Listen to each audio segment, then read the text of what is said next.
In the summer of 1992, Springfield, Missouri was waking up to an ordinary weekend. But that morning, 3 women, a mother, her daughter, and her best friend vanished from their homes without a trace. There was no sign of a struggle, no evidence, just silence. And that's where Springfield's story transformed from an ordinary disappearance into one of America's most chilling mysteries. Sunday morning, June 7, 1992.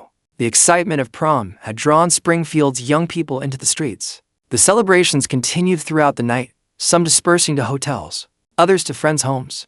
18-year-old Stacy McCall and her best friend, Suzie Streeter, decided to spend the night together. They initially considered staying at another friend's house, but the crowds and noise forced them to change their minds at the last minute. Instead, going to Suzie's mother, Sherrill Levitt, seemed more logical, a quiet, safe, and comfortable home, perfect for waking up early the next morning and heading off on vacation. Suzie and Stacy were still in their prom clothes. The clothes, makeup, and jewelry they'd left at home had been carefully packed for the next morning. But that morning, none of it was touched. The bags remained where they were. Stacy's clean clothes were pressed on the chair, Suzie's jewelry on the dresser, and her mother, Sherrill's cigarette, half finished, in the ashtray. And the house was silent, as if life had suddenly stopped. So, what happened after the 3 women entered the house after midnight? It was high school graduation night in Springfield, Missouri, the first weekend of June 1992. 2 close friends, 19-year-old Suzie Streeter and 18-year-old Stacy McCall, were having their last high school night, going from invitation to invitation, from house party to house party. Suzie's mother, 47-year-old hairdresser Sherrill Levitt, was at home at the time, a small, well-kept one-story house at 1717 East Elmer. A few hours later, the only remaining members of the trio were a quiet dog, a broken porch lamp in the front door, 3 wallets, 3 keys, 3 cars left inside, and a series of unanswered questions. That was the night the Springfield 3 disappeared. Suzie and Stacy had planned to stay at a friend's house after their graduation celebrations. The plan was clear on paper. They would spend the night at Janelle's and then head to the Branson Water Park early the next morning. But as the night wore on, Janelle's house grew crowded. There was no room left to sleep. Stacy called her mother. "Mom, Janelle's house is too full. I think we're going to Suzie's. I'll be back early in the morning." It was after 2 a.m. Not in their own car. Not in Suzie's red Mustang she was home, and not in Stacy's car either. At the end of their visit with friends, they decided to drive to Sherrill's house together. Whether Sherrill was awake or asleep at the time, no one knows. What we do know is this: no one heard screams in the house that night, and the neighbors reported no sounds of fighting. The street was quiet. The next morning, Stacy and Suzie didn't meet up around 9 a.m. as they had promised. Janelle called in the morning, no answer. She called again, still nothing. By noon, anxiety gave way to action. Janelle and her boyfriend drove to 1717 E. Delmer. The first sign, the glass globe of the porch light in front of the door had broken, scattering shards of glass on the steps and doormat. Even ringing the doorbell to enter was unsettling. The door wasn't locked.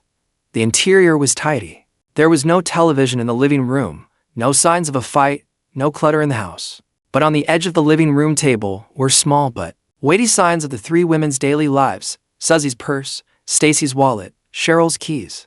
They were all home. The only things missing were Suzie, Stacy, and Sherrill. Inside the house, Cinnamon, her little Yorkshire Terrier, seemed uneasy, as if she'd seen a strange shadow. It wasn't an exaggerated bark. It was more of an impatience waiting for someone she knew to come. Janelle reflexively swept the broken glass onto the doormat to avoid stabbing it. As she would later realize, this was the moment she'd unwittingly eliminated potential evidence. The phone rang. Janelle answered. The line crackled. A male voice uttered inappropriate words, then hung up.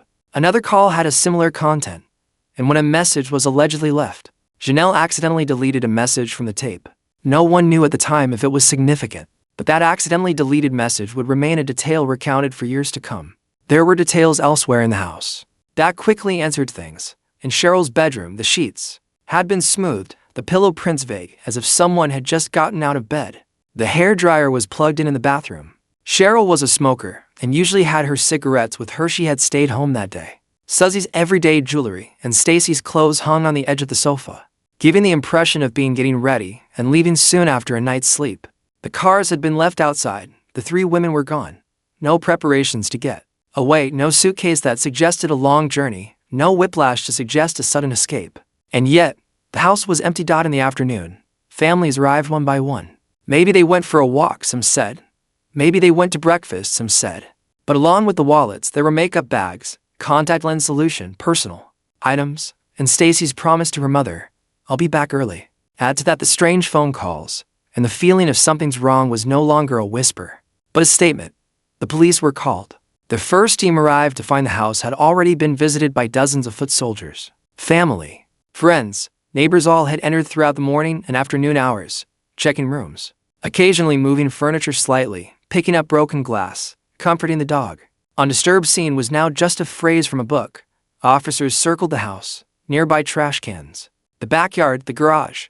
Neighbors were briefly questioned, "Did you hear anything last night?" Most said no. One neighbor claimed to have seen a dark van at the top of the street in the middle of the night. The driver had growled, "SHHH," at a young blonde woman in the front seat, and she had turned her head away. The time wasn't exact, memories were foggy, but the dark van remained a page in the file that would be opened again and again for years. The next day, the house's silence, orchestrated by an absence, was reported to the press. Not 3 people, not 3 relatives, but 3 lives gathered in one house, a mother and 2 teenagers. The possibility of disappearing simultaneously, the possibility of silencing 3 people with a single gesture, weighed heavily on Springfield's narrow streets. Posters were prepared. A hearing and seeing hotline was set up. Stacy's family, Suzie's siblings, Sherrill's colleagues appeared before the cameras one by one. "If you can hear us, please call." There was a detail in those pleas that no one noticed. Each of them was speaking not into the phone, but as if to the room on the other end of the phone, because in this case, everything seemed to have happened within the confines of one room. The initial technical details entered into the file were more probable than certain. There were no signs of forced entry. The door was unlocked. There were no torn, overturned tables, no broken picture frames, suggesting a struggle, but the porch lamp had been broken, and the broken glass had been swept away. Considering the kidnapping, what could have silenced 3 women simultaneously, unheard by the neighbors? A gun, a knife, more than one person, or an acquaintance who had instilled trust? Stacy's mother said, "My daughter would never have gone straight away with someone she didn't know." Suzie's friends thought, someone definitely convinced her. If she came to the door and said, "I'm coming from Janelle's, we just talked," maybe. The most chilling possibility was the most mundane. The door had been left open, and someone had entered all the way into the house. Police checked traffic on the roads leading out of the city that same day. License plate cameras weren't everywhere in 1992. Gas station records were spotty. ATM receipts, credit card transactions for the 3 women were missing. Someone must have left the house without cash, keys, wallets, shirts, or brushes. Logic suggested they didn't leave voluntarily, but the door it opened was dark. Suzie's recent problems with her ex-boyfriend, Stacy's post-graduation plans, and Sherrill's routine at work were discussed. Some notes in the file would be discussed years later. Suzie's testimony in a court filing about grave robbing, the indirect involvement of several young men in the girls' circle in these filings, and the possibility that someone might have a grudge. In the early days of this story, these threads teetered on the thin line between rumor and information. The police repeated a single sentence, no concrete evidence. Let's rewind 1 hour. On the evening of June 6th, 2 young people were going back and forth between graduation parties. There was a crowd at Janelle's house. "Let's go to Suzie's, we'll leave early in the morning," they said. According to several witnesses, it's believed that Suzie and Stacy arrived at Sherrill's house around 1:15 to 2:30 a.m. What happened next is filled with guessing. They walked in the door. Sherrill was awake or not, a brief conversation occurred or not. Perhaps the porch lamp broke at that moment. Perhaps it had broken earlier, and they simply didn't notice. And then is where a sentence falls. There was no sound during that fall. That morning, June 7th, the phone calls went unanswered. Janelle came in. She swept the window. She received 2 inappropriate calls on the phone. She accidentally deleted one. Stacy's mother went through the house. She saw her daughter's deodorant and hairspray bottle. "Stacy never leaves home without these," she said. In Sherrill's bedroom, the chair in front of the vanity mirror, it was alleged, had been pulled up, suggesting someone had touched up her makeup that night. The bath towel was slightly damp. Cinnamon the dog wouldn't stop. She wasn't hungry or thirsty, but she was restless. All these small signs suggested there had been a brief domestic disturbance at some point during the night, but there was no trace, no footsteps left behind from that movement. The story of the dark-colored van, frequently mentioned in the investigation, came knocking on the police's door that afternoon. One witness described seeing a van near Delmer around 3 a.m. A young blonde woman sitting next to the driver appeared uncomfortable, frightened, and the driver put his finger to his lips and gestured, "SHHH." Another report reported a similar van turning aggressively in another neighborhood. No license plate, color disputed, make and model unknown. VIN remained hanging in the file like a hook attached to its end. The police eliminated alternative possibilities for intention to leave home. There was no provision to say escaped. If left voluntarily, it was inconceivable that 3 people would do it simultaneously and without warning. That left they were taken by force. But how if an armed man came to the door and said, "Calm down, don't shout"? Wouldn't the neighbors have heard a thing? Were there 2 people? 3. What method would it take to silence 3 women at once? Some experts say a sense of trust must have been established from the outset. In other words, the person who entered the door didn't immediately use threatening language. A short, innocent doorstep conversation like, "Can I ask you something? Janelle sent me. There's something wrong with the car." Then one more step into the house. By the end of the first day, the house smelled of a day that never returns. Families stayed up. Neighbors looked out the windows. Darkness falls early in Springfield. But that night, the morning within everyone never arrived. The next day, a formal press conference was held. Anyone with any information seemed to be calling into the emptiness of a single room. The press headlined the summary: 3 people, 1 house, 0 trace. This summary would become, over the years, one of the most chilling missing persons cases in the United States. A few days later, the first expanded version of the investigation was open to the public. Those old files mentioning Suzie, the files alleging that several young people went to a cemetery at night and stole gold for dental crowns, were reviewed. Words like revenge, intimidate, and silence appeared side by side in the file. Some of the young people mentioned were questioned. "I have nothing to do with it," they said. "We weren't there that night." No concrete connection could be established, but the question lingered like a shadow. In the same corner, did someone come to the door to prevent anyone from telling? The fingerprints taken from the house were mixed due to the traffic that first day. The phone company tried to trace those inappropriate calls in the early 1990s. Tracing lines one by one was more difficult than it is today. The question, did they call again during the day, remained unclear. "If my daughter's voice isn't on that phone, it can't be anywhere else," Stacy's mother said. Sherrill's colleagues said, "If she didn't come to work, she would definitely let me know." Suzie's friends said, "Without Stacy, her phone is off. Without Suzie, Mustang is home. This isn't right."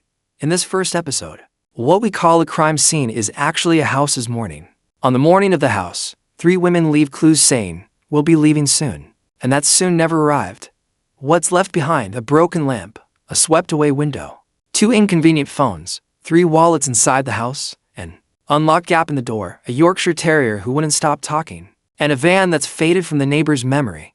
Perhaps that's why for years, the Springfield 3 case has asked not just who did it, but also, how did they do it so quietly? Now, let's listen to this story not like a detective, but like the walls of that house. Let's turn back the clocks and narrow down the brief window between 2:20 and 3:30. Did the door open? How many people entered? What was the first sentence? Was there a scream? Did the porch light break first or later? Why did Cinnamon the dog run to the door, and why did he stop barking at some point? Stacy had told her mother, "I'll be back early in the morning," so she was comfortable enough to make plans for the morning. Suzie had left her Mustang at home. She was certain she'd spend the night. Sherrill's hair dryer was plugged in, so he had just gotten out of the shower. How can all these everyday images fit into the same sentence? As forced removal, one more thing to keep in mind when searching for answers. This case experienced a perfect storm. In just the first 24 hours, the sweeping of broken glass, friends, neighbors, entering and exiting the house, the accidental deletion of phone messages, the checking of wallets and keys until the police arrived. All were human reflexes, all of them weighed heavily against the evidence. So, in the second part, we'll explore how the first 72 hours unfolded, what the reports looked like, how the city clung to the dark van legend, and how individuals, whose names continue to spark controversy even years later, entered and exited the case. Because one thing is certain, although this case began in one house, it quickly spread throughout the city. And now at the end of the first part, the listener's mind is left with a single circle. Who walked through the door of 1717 East Delmer that night? Who let 3 women out without alerting the neighbors, without giving them a chance to retrieve their belongings, without leaving a single trace? If there was an acquaintance at the door, who was that acquaintance? If a car was waiting, was it really a dark van? If there was a phone message, what did that message say? And most crucially, what exactly happened in that house that night and pretended not to be there the next morning? The answers to these questions will be explored in the second part, but for now, let's freeze the record here, in this house, in this living room, in the shadow of this broken lamp. Because sometimes the first step to understanding a disappearance is hearing the truth. That the small details we say didn't happen actually say did. Something happened that night in Springfield, and that something took three people: Sherrill Levitt, Suzie Streeter, and Stacy McCall from a house, leaving only silence. As the early morning hours passed and noon approached, the phones began to ring. First Stacy's mother, then Suzie's close friends. Everyone was calling, asking, "Did you see it?" The answer was always the same: no. That afternoon, Stacy's friend, Janelle, and two others decided to go directly to the house on Delmer Street and check it out. The street was quiet, the smell of new rain on the short grass, the shade of the trees along the roadside. From a distance, the house looked ordinary until, as they approached, a striking detail emerged. The glass globe of the porch light had shattered onto the ground. The glass lay in gleaming shards at the edge of the steps, and one instinctively stepped aside to avoid stepping on it. Janelle knocked on the door, then rang the doorbell. There was no sound. The door was tried, it wasn't locked. The first thing they noticed upon entering was the unfinished state of the house: a blanket waiting to be folded on the sofa, a half-drunk soda can on the end of the coffee table, the television remote on the arm of the chair. On the kitchen counter at the end of the hallway, three young women's bags lay side by side: keys, makeup bags, wallets. All of them were in the house. If all three of them had gone out, Janelle thought, they wouldn't have left it like this. Sherrill, a chain smoker, had her pack there too, her lighter beside it. Where could they possibly go? One of them whispered, her voice echoing in the silence of the house and vanishing. Cinnamon, the little terrier, stuck her head out from around the corner of the hallway. She looked frightened and thirsty. The water bowl was empty. The food bowl overturned. Janelle filled a glass with water and poured it into the bowl. The dog drank hastily. She might have been alone for a few hours at most, she said. The general state of the house spoke for itself. No sign of a long-term separation. No sign of a planned trip. No sign of a hasty move. More like a be back in a minute nod. The porch glass fragments were initially left untouched, but soon, perhaps out of reflex, perhaps out of cleaning habit, a broom and a dustpan were found. So people moved the glass aside, and some pieces were thrown into the trash. This would later be recorded in the report as displacement of potential evidence. At that moment, it was simply a matter of practicality. Don't get cut off. That same well-intentioned but unfortunate reflex swallowed another detail. A small red light flickering on the answering machine in the living room. A message had been left. Janelle pressed the button. The male voice on the answering machine was short, strained, and incomprehensible. Then a click. Then As soon as the recording ended, someone accidentally pressed the delete button. And perhaps the most critical seconds of that day were silently erased from the device's memory. The first call went to Sherrill's workplace and Suzie's immediate circle. Is she with you? No answer. A neighbor reported hearing a motor engine in the street around midnight. Another neighbor reported someone knocking on the door very early in the morning. But no one answered. None of them could say, this is it.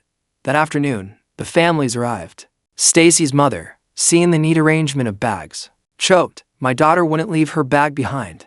Sherrill's brother, fixated on the neat arrangement of the kitchen counter drawer. If someone tried to break into the house, would they leave it like this? Questions piled up, but the house seemed unwilling to answer.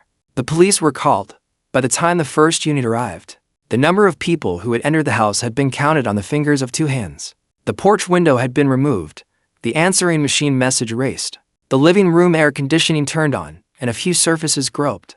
The officer on duty pulled out the standard form and made a quick scan. No signs of forced entry. The belongings were in place. The vehicles were all in good condition: Sherrill's red Corsica, Suzie's small car with a newly replaced broken headlight, and Stacy's vivacious note. At that moment, a vehicle was missing. No one seemed to have stolen anything from this house. Could they have left of their own free will? The officer asked. The parents' objection was built on a foundation: wallet, keys, cigarettes, makeup bag. All of them were in the house. The women, especially those three, would have taken one of these things with them, even if they'd just said, we'll sit for a while and come back. Especially Stacy, especially Suzie, those in the know knew. The police were aware of the delay in cordoning off the house, but the clock was ticking. The first 24 hours are always the most critical period in a missing persons case. Neighbors were questioned. One of the neighboring houses had already gone on a picnic. The other was on the night shift. The street was becoming a void amidst the "I saw something, but I'm not sure," the deputy said. "Let's do some basic checks until morning." Those simple checks included a superficial inspection of the trash can. The small pieces of glass that emerged were dismissed as mere crumbs of ordinary life. But the glass globe on the porch was something Sherrill hadn't moved in years. Why? Was it broken that night? Reports of sightings arrived in the late afternoon. "I saw 3 young women in a market downtown," one person said. One of them was yelling at the others, "Leave me alone." The time was asked. It wasn't certain. The market's cameras, the recording quality was poor in most places back then, couldn't provide a coherent image. "There was a white van under the bridge," said another. Another added, "A green van passed by here last night, and the driver kept staring. The colors, the times, the directions, they didn't match.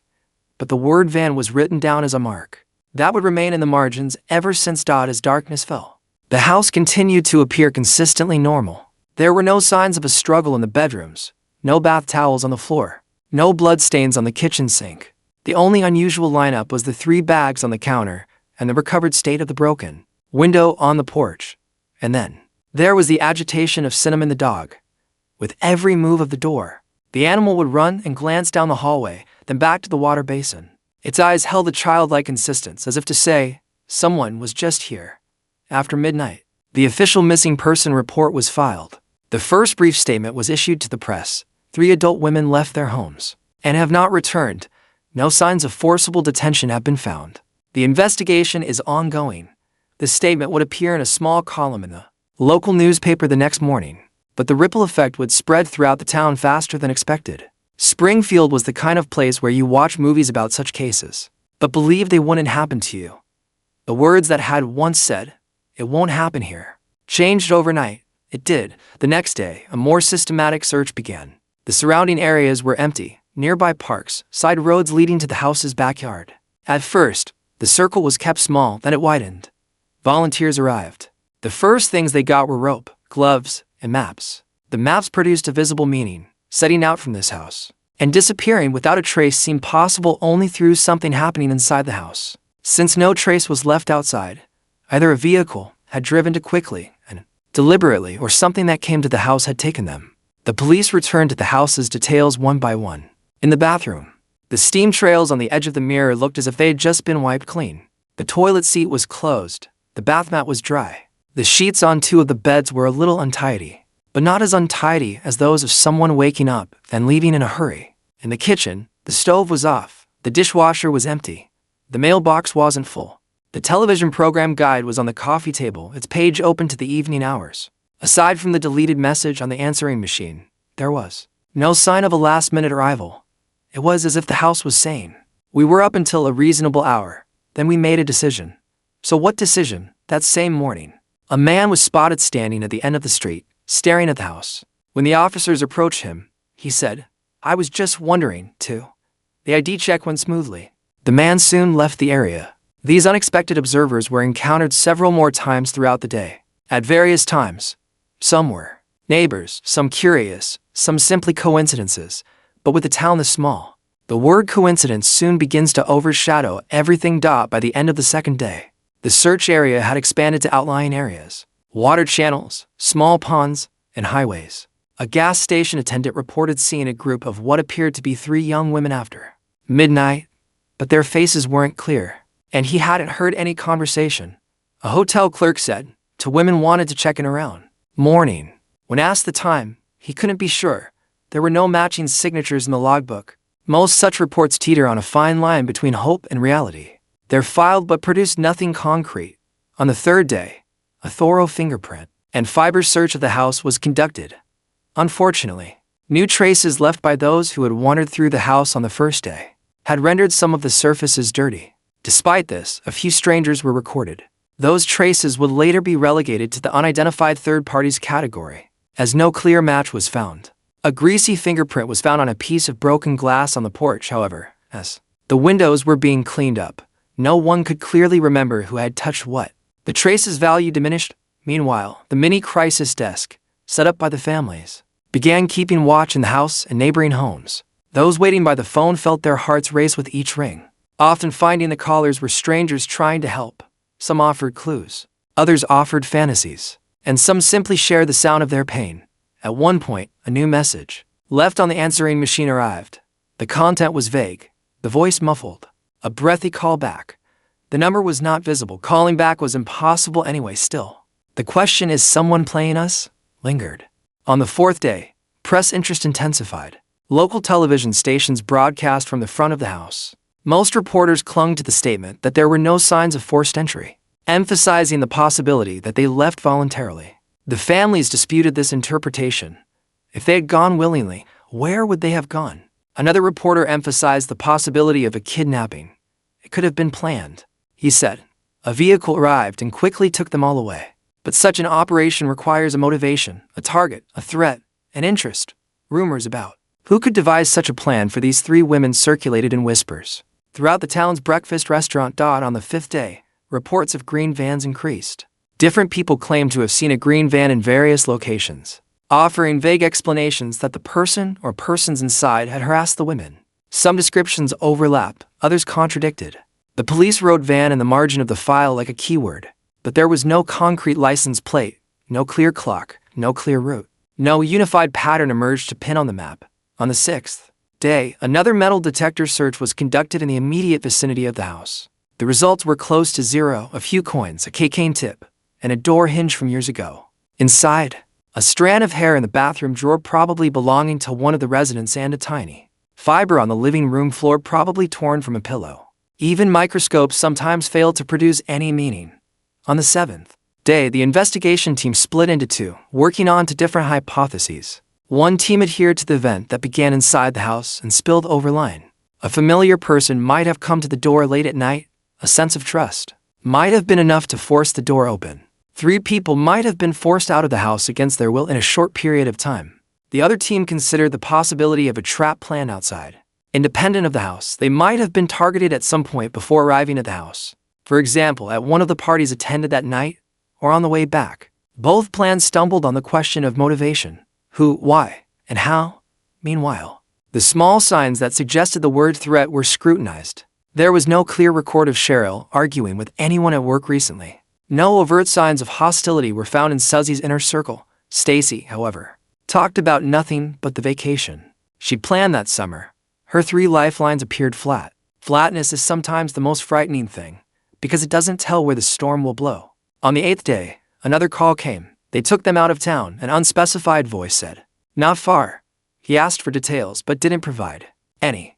Without proof, the dispatcher said on the phone, "It's not information." The voice went silent. The families wrote the call down in their notebooks as crumbs. Crumbs don't make a road. But when there's no road, the walking foot will settle for a crumb. On the ninth day, a previously unnoticed footprint was found on the sidewalk opposite the house on Delmer Street. Rain and wind had blurred the outline. It was measured and photographed. The size was a woman's, but there were also shoe prints from dozens of women walking around the house. This small detail was slipped into the file without meaning.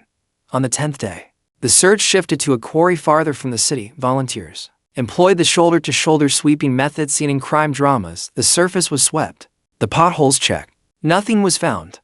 On the return, an elderly man in the group muttered, 3 people from one house without leaving a trace. You'd have to be either very lucky or very prepared to do that. Everyone nodded. No one answered. On the 11th day, a new page was opened in the investigation log, next door or front door, because some neighbors had reported hearing movement at the front door that night, while others claimed to have seen a shadow to the side. A plan of the house was drawn up, and the blind spots of the entrances were marked. Is there a suitable space for someone to wait in the dim light of the porch? Yes, there was. Could a vehicle stop briefly with its headlights off? Yes. Is there a chance someone looking from inside wouldn't notice during these moments, according to the house's lighting plan? Yes. On the 12th day, the first hours were replayed. The return route taken after the prom that night, the party houses visited. The text messages sent, the limited communication habits of that era. The time of arrival home, it didn't add up to the minute. A few 5-minute slips created a total of half-hour gap. That gap was marked and read in the file. Gaps are the favorite rooms of bad stories. On the 13th day, the families made another appeal in front of the house, along with the press. Sherrill's brother asked, "What does the person want?" The silence magnified the question. "Whatever you want, just let us know," he said. "Just give us back our daughters." Such appeals sometimes embolden, sometimes corner, sometimes just hang in the air. He was hung that day. On the 14th day, the first serious theory clusters were added to the file. Cluster 1, familiar attacker someone safely greeted at the door. Cluster 2, stranger but authority, looking someone who posed as an authority figure and fabricated authority to enter. Cluster 3, independent abduction targeting at some point before arriving at the house. Pros, cons were written under each cluster. The familiar attacker option received a plus for no signs of forced entry. Plus for neighbors didn't hear any extra noise. But minus for it's difficult to control 3 people at once. The authority-looking option received a plus for the door was open quickly. Minus for no signs of authority left in the house. The out-of-home option received a minus for the house was in order. None of the answers were a big yes. On the 15th day, a previously unnoticed garbage bag near the Delmer house was examined. Besides the ordinary kitchen waste inside, there was a piece of note torn, the writing on it unreadable. It went to the lab. The result was meaningless. Every path either led back to its beginning or hit a wall. On the 16th day, the investigation turned to the human landscape. Who had wandered the area that day? Delivery drivers, meter readers, mail carriers, street vendors, leaflet distributors, campaign hawkers. The sheer length of the list reminded us of how many traces everyday life leaves behind. Picking out the abnormal among those traces was a vivid example of the needle in the haystack. On the 17th day, another call came. "I passed that house that night," a woman's voice said. A man was smoking in the shade of the porch. Time, a little after midnight. Face, I didn't see him. Clothing, dark color. Height, average. Vehicle, I don't remember. The sentences drew a silhouette, but remained faceless. On the 18th day, the 3 friends' work schedules, bank transactions, and shared calendar entries were superimposed. A common enemy, a common threat, still couldn't be found. Several urban legends tried to infiltrate the case, revenge for a past incident, a random perversion, being in the wrong place, at the wrong time. All of these were possible, none of them were "this is it." On the 19th day, the police team asked each other openly for the first time, if the house hadn't been destroyed on the first day, would we have more? The answer was a harsh truth. Yes, it could. The glass on the porch, the message on the answering machine, the fresh marks on the doorknobs. Now they were relegated to the uncertainty category. But that wasn't reason to abandon the search. On the 20th day, the search resumed, expanding outward from the city. The number of volunteers was dwindling. The family's insistence was growing. "This can't end," said those who knew Sherrill. "She'll disappear like this and never be reported again." Stacy's mother went into her daughter's room every day to make her bed. Suzie's favorite mug was always kept in the same place on the shelf. Small habits were vigils against the great silence. In the days that followed, the green bin came up again and again. Some said, "I saw it," others insisted. Its license plate started with this, but no official match emerged. The pieces didn't add up to a picture, and each new maybe clashed with the new what if. In the family's minds, mental fatigue became the feel's invisible enemy. After a few weeks, the small sign on the house's door became a permanent fixture in the town's memory. Seeing, hearing, knowing. Those 3 words faded in the Springfield summer sun, waved in the rain, torn in the wind. A new one was hung in its place. Each new piece of paper, each new strip of tape, was silent proof of persistence. And then just as the weeks were about to turn into months, a new twist appeared in the file. In a shopping area downtown, a woman claimed to have seen someone who looked like Suzie. His statement was meticulously recorded. He said, "I'm not sure, but he looked very similar. His gait, hair color, height, were all on the possible side." Camera footage was requested. The quality was poor. There was no clear face. The image remained suspended in a gray area, between maybe it's him and it's not. The investigation team began collecting these gray areas in a matrix. Each point added another cell to the underlying Excel spreadsheet: date, time, location, and confidence level. When a large number of points accumulated with a low confidence level, that area received a RACI flag. The green Venn points showed this clustering. A second field search was conducted. Again, no results were found. Meanwhile, the voicemail message deleted the first day returned with the biggest if only of regrets. Perhaps the voice contained a phrase saying "come in," perhaps an address, perhaps a name, perhaps simply a coincidence. They would never know any of it. The house on Delmer Street became the face of this feeling of "we will never know again." The families began meeting at the same time every afternoon to share a summary of the day. Notebooks were kept, Phone records were listed, volunteer lists were compiled. One day, a witness said there was someone in what appeared to be a uniform near the house that night. The question, a real police officer, came up. There was no answer. Someone acting like an authority figure, the witness said. This statement added a small bonus to the second set of theories. With each passing day, the questions became sharper and the answers more distant. Stacy's calendar remained open. The lipstick smudge faded on Suzie's mirror. Sherrill's coffee cup gathered dust on the shelf. But the house door light remained on every evening. Let them find their way. Some nights, a car would pass on the street, its headlights briefly hitting the curtains before disappearing. In that brief moment of light, the hearts of those waiting inside would race, then calm down again. And at this stage of the investigation, a rumor emerged that had the potential to drag the case into a completely different direction. There's something under the concrete. Concrete poured years ago in a critical urban development. Back then, a truck drove up and down at night, said one. It was hearsay, said another. The claim wasn't officialized, but it hung in the air as a sentence that would open the door to Chapter 3. What other small thing in the house actually hinted at something bigger? The broken window on the porch, the deleted message, 3 bags lined up, the dog's thirst? Or was it all of them? As morning sunlight spilled over the quiet streets of Springfield, the small house at 1717 E. Delmer still appeared lived in. Stacy's car, Suzie's red Corolla, and Sherrill's blue Corsica all lined up, the curtains half drawn, magazines on. The living room coffee table, the remote control, an open makeup bag all hinted at the previous night's unfinished business, but no one was inside. The door was unlocked. The signal light on the phone stand was off. The infamous saved message light remained silent for some reason. Yet, a few hours earlier, someone had heard the inappropriate message left by a short but disturbing voice, concealing the caller's identity. Then how, by whom, and when it had been deleted. By the 3rd week of the investigation, the families were walking a tightrope of hope and despair. Janice, Stacy's mother, sat at the kitchen table and repeated the same ritual every morning, crossing out the date on the calendar with a thin pencil, then leaving a note for the next day. Search area, South Side, highway exit, Oldfield. In the other house, Bart Suzie's brother hung a map on the garage wall and marked reports with pins. Each red pin was a tip, each blue pin a failed search. The map, as the days passed, became a colorful scar tissue. It wasn't healing, it was only thickening. The police said, everything is on the table. The voluntary departure theory quickly collapsed. Wallets, toiletries, keys, even insurance cards were in the house. Anyone who went with the plan would at least have taken identification. The sudden escape didn't make sense either. 3 adult women disappearing simultaneously, without leaving a single note for their closest relatives, wasn't possible in the ordinary course of life. So that left forced removal. But how? The door wasn't broken. The window wasn't blown. The neighbors didn't scream. Not even the cat was fussy. Only the cracked mark on the glass globe on the porch as if someone had rushed and broken it in the middle of the night, then swept the floor hastily was the only hint of something that had happened. In that quiet house, meanwhile, rumors of a green van grew across the city. Several witnesses described seeing a panel van with its headlights off around midnight in the lower Delmer area.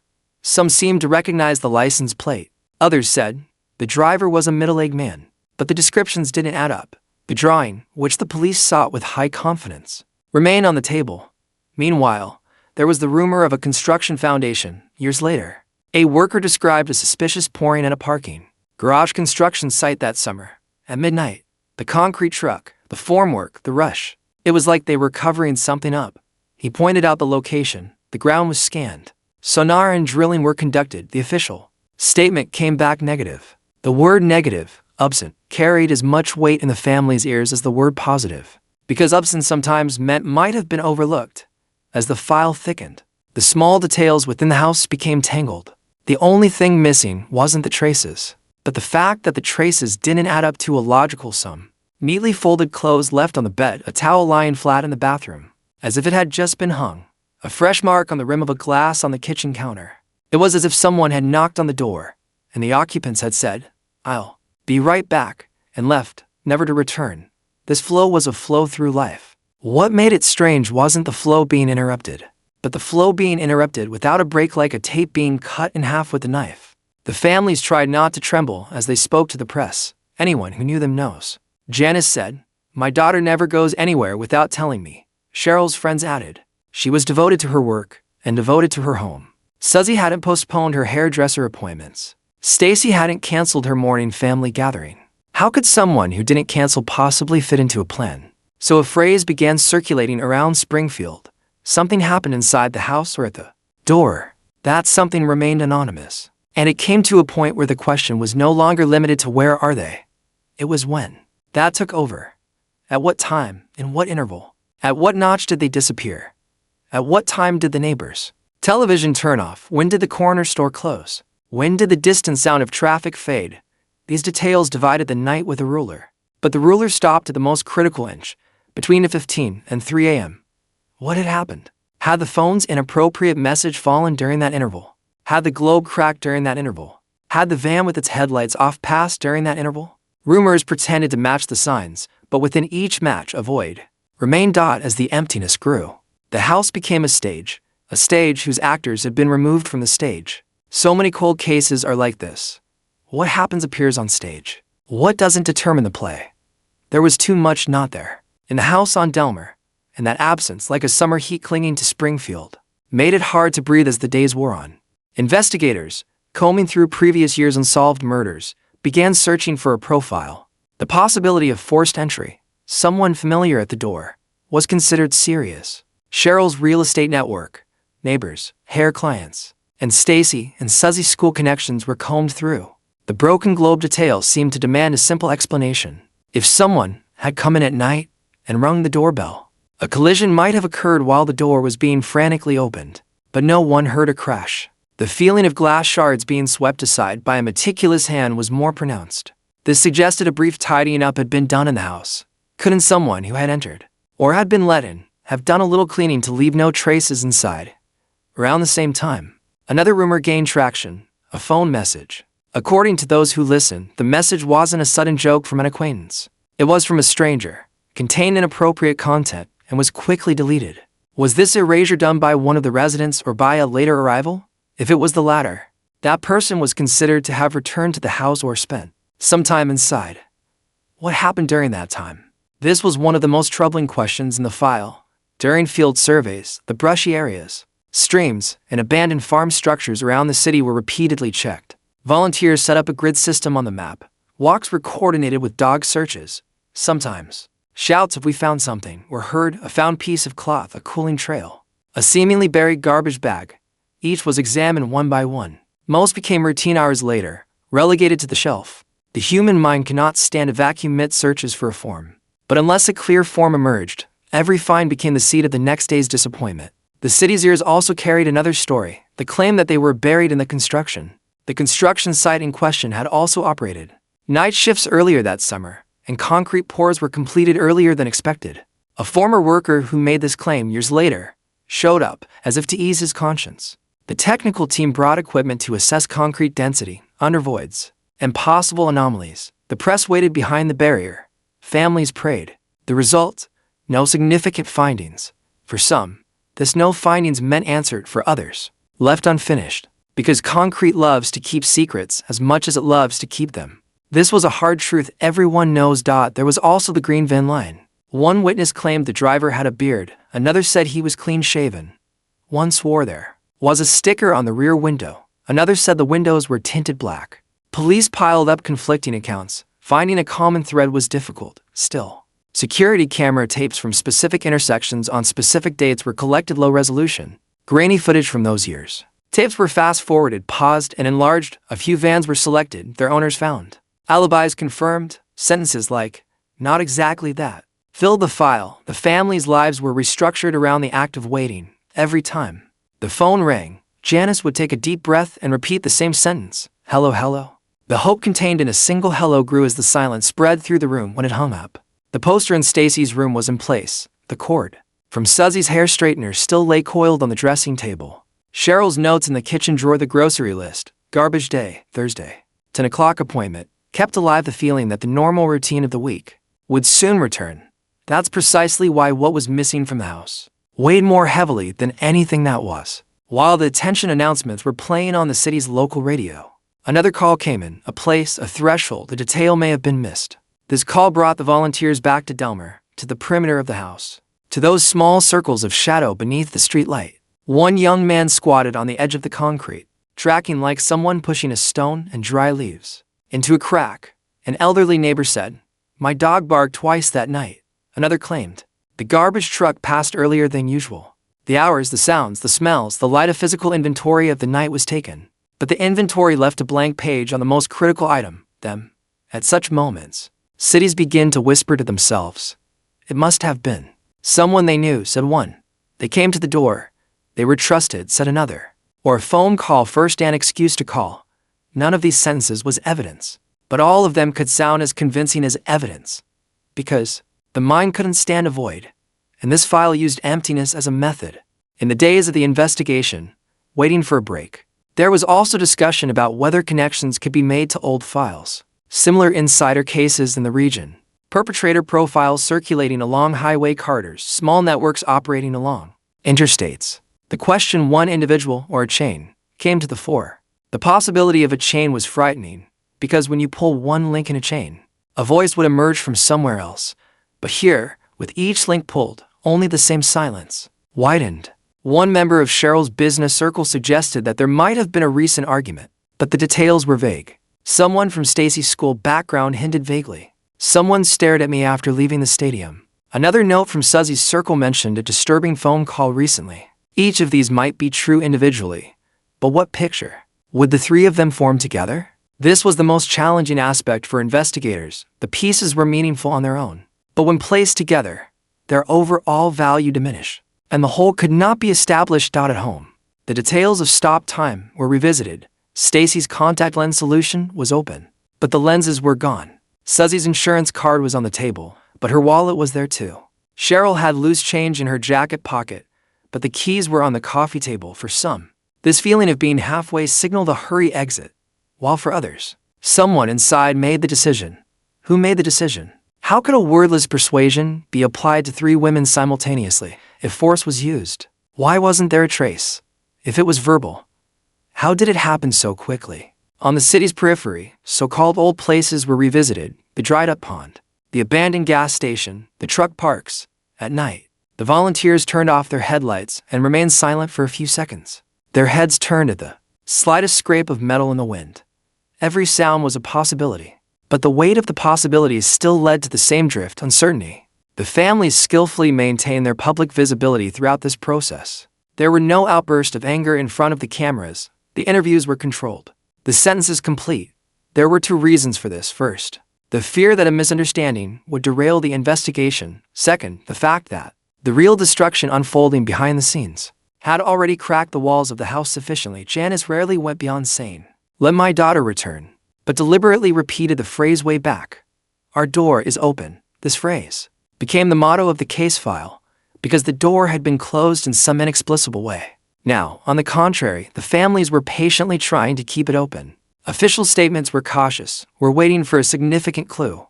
This practically meant we have no data that could create a breach. Yet one day, an unexpected line dropped. Years ago, a concrete pour at night, a green van, a man, anonymously. Each of these lines was the only trending topic in the city one day, and the next, it was replaced by another. It was as if Springfield were playing the same song from an album in a different order, but the final note always ended at the same point, and the song remained unresolved. There's another risk in such cases: storytelling. Facts gradually transform into narratives. Narratives, in turn, keep themselves alive by producing new details as needed. Family's greatest effort was to anchor the story in reality. That's why Janice insisted on small but controllable details like, the time is this, the door is that, the light was that, because what can be controlled ties to reality. Rumor, however, drags reality along regardless of its name. The house on Delmer, however, wouldn't open its door even when pursued, not by rumor, but by small, controllable details. At the end of the day, the question that hung over Springfield remained the same: if violence occurred, where? If not, how? This paradox was the core of the case. Perhaps the solution began not outside the house, but at its door. The door had been knocked, opened, and there was no further action. 3 lives had stopped at a threshold. Beyond that threshold, time had stopped. The research team re-enlarged the timeline, as if under a microscope.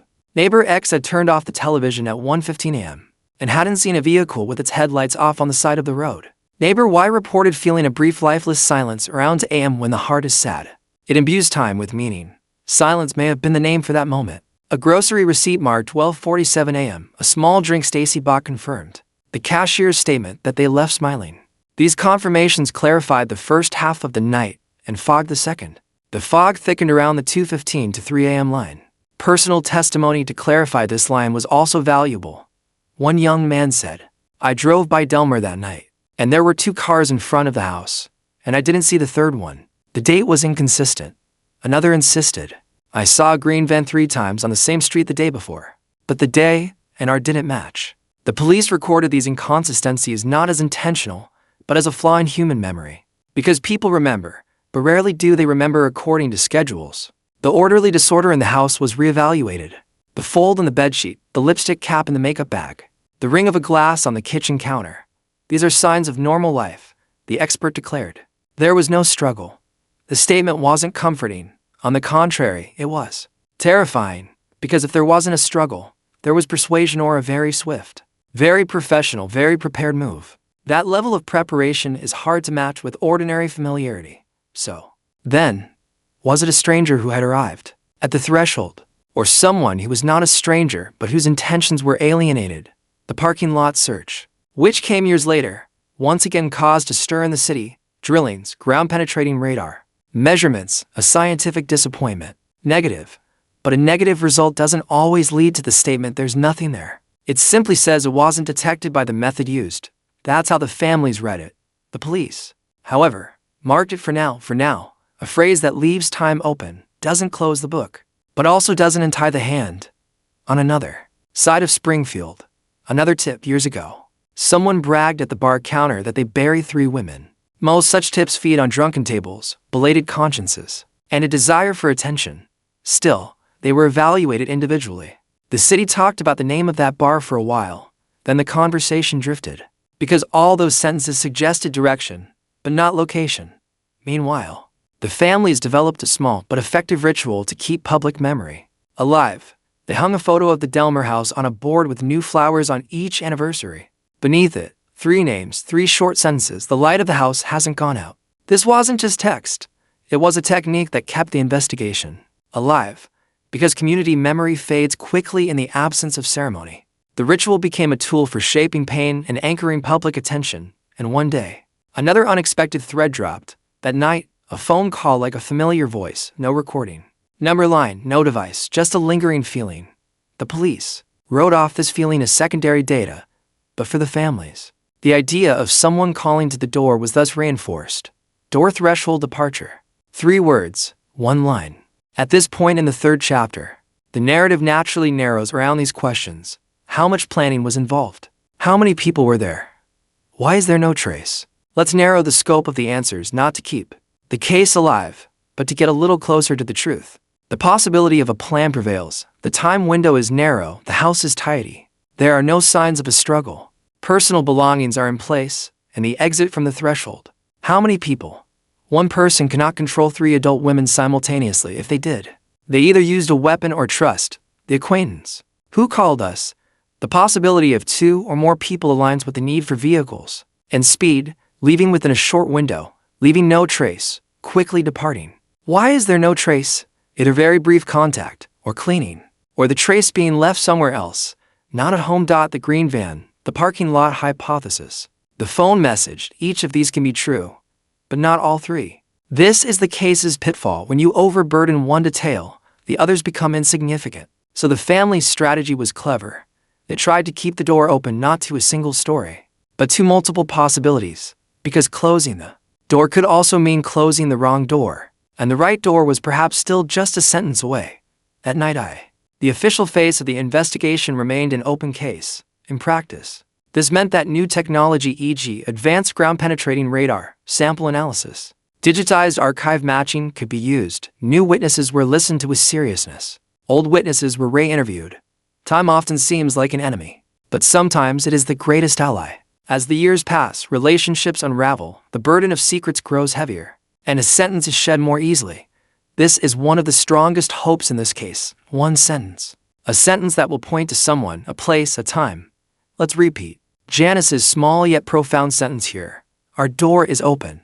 This is both metaphorical and literal. It's literal because every year, a memorial wreath is hung on the door of the house, and a lamp is lit. A metaphor because the door of investigation, the door of public conscience, the door of remembrance is kept open. When the door is open, it's always possible for someone to re-enter, a witness, a conscience, a note, a photograph, the results of a ground search. With each repetition of 3 names Sherrill Levitt, Suzie Streeter, Stacy McCall, the case ceases to be an impersonal mystery. It becomes human. The more people there are, the greater the likelihood of its solution. Because talking about people is harder than talking about things. And that difficulty requires attention. Attention isn't this case's greatest shortcoming, it's its greatest need. It's not the rumors that distract, it's the small, controllable, time and place details that capture attention. And now we're back at the threshold. Why wasn't the circle completed that night? Why did the see you tomorrow plan remain suspended? Why the telephone? Why the globe? Why that silent window? Perhaps the answer is more mundane than we sought. Perhaps more calculated than we thought. But whatever the probability, after a while, what keeps the story alive isn't just the 3 missing people. It's the belief that we didn't close the wrong door. 3 photos stand side by side on the city's billboard, 3 names beneath them. Next to them is a single sentence: seeing, hearing, knowing. This call has hung with the same clarity for years, because some calls do not stand the test of time. They grow stronger by passing through time. Springfield's nights, Delmar's street light, the now changed glass of that broken globe, they all whisper the same silent sentence. The door is open. One day, the right person, at the right moment, will step through the threshold of the right sentence. When that day comes, the meaning of this long silence will change. And maybe, finally, the city will breathe a deep breath. Over the years, the Springfield missing persons case became more than just a police file. It became engraved in the town's cultural memory, and even in the literature of cold cases in America. It was discussed in university criminology classes and cited in seminars on cold cases. But even academic studies failed to provide the one thing the families were searching for: the truth. In 1997, 5 years after the disappearance, a local newspaper published a comprehensive report. In an article titled "The Silence of Delmar," the reporter described the house as still standing with the same furniture and curtains. Sherrill's bed was made. Suzie's hairbrush was still on the nightstand, and Stacy's calendar hadn't been moved forward. The reporter's lines ended with, "It's as if time has stood still." This statement was devastating for the families because for them, time wasn't standing still. It was slowly decaying. In 2002, a television program brought the Springfield 3 case to the national agenda. A new witness emerged on the program. He said he had driven along Delmar Street that night and seen a dark car parked briefly in front of the house. He didn't remember the license plate, but described the driver as glancing at the door twice and then speeding away. Police added this statement to the file, but noted it as a late observation, not a new one. Nevertheless, public excitement reignited. Headlines like "New Lead Found" ran for several weeks. In 2009, the parking lot rumors resurfaced. This time, ground-penetrating radar scans generated widespread social media coverage. People expressed hope, saying they'll definitely be found this time. But once again, the results were negative. When the families appeared before the press, Janice was filled with tears. "Every negative result means another hole for us." In the intervening years, the case was constantly bounced between the FBI and local police. The FBI said, "We can provide support," but the primary responsibility lay with local authorities. Local police, however, tried to keep the matter to themselves, claiming there was no national evidence, rather than resolving the case. This conflict buried it even deeper in time. To this day, the site of that house stands empty in the middle of Springfield. No children play in its garden, no mail piles up at its door, no light seeps through the windows. But every time the townspeople pass by, they ask the same question: what happened that night? And because this question remains unanswered even after all these years, the Springfield 3 case lives on. Perhaps one day a new technology, a new confession, or the weight of a conscience will break this silence. But until then, 3 names still echo on the billboards, still in minds, and still echo in the silence of the nights: Sherrill Levitt, Suzie Streeter, and Stacy McCall.